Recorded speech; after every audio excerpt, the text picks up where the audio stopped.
For the Talk Radio News Service in Denver, Colorado, I'm Dan Patterson. At the Democratic National Committee nominating convention for Barack Obama, we are in your conventions, be in your media.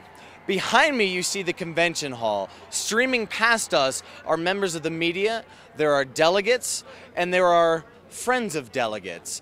This is a difficult event to get into, and on the floor, there are only reserved credentials for major media, the delegates, and of course, the Talk Radio News Service. We will be here all week covering this event. Day one, today, we saw the opening gavel struck by Howard Dean. Also, we saw Nancy Pelosi speak. Michelle Obama will be speaking a little later tonight. Later this week, we will see the Clintons. Now, it's still a controversy as to what the Clintons will do and say.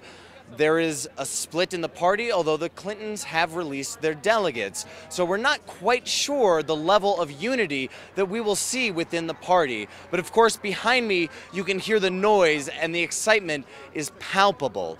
So we will see more speeches this evening and 4 more days of speeches. Of course, at the Talk Radio News Service website, you'll find live streaming video of the convention as we walk around the convention floor. You'll also find video interviews with people like will.i.am from the Black Eyed Peas. We have interns who are going out covering protests. There have been many anti-abortion and pro-life protests that have been competing for media attention. But right now, all eyes, all media attention is right behind me at the Convention Center for the Democratic National Committee nominating committee convention for Barack Obama. So for the Talk Radio News Service in Denver, Colorado, I'm Dan Patterson.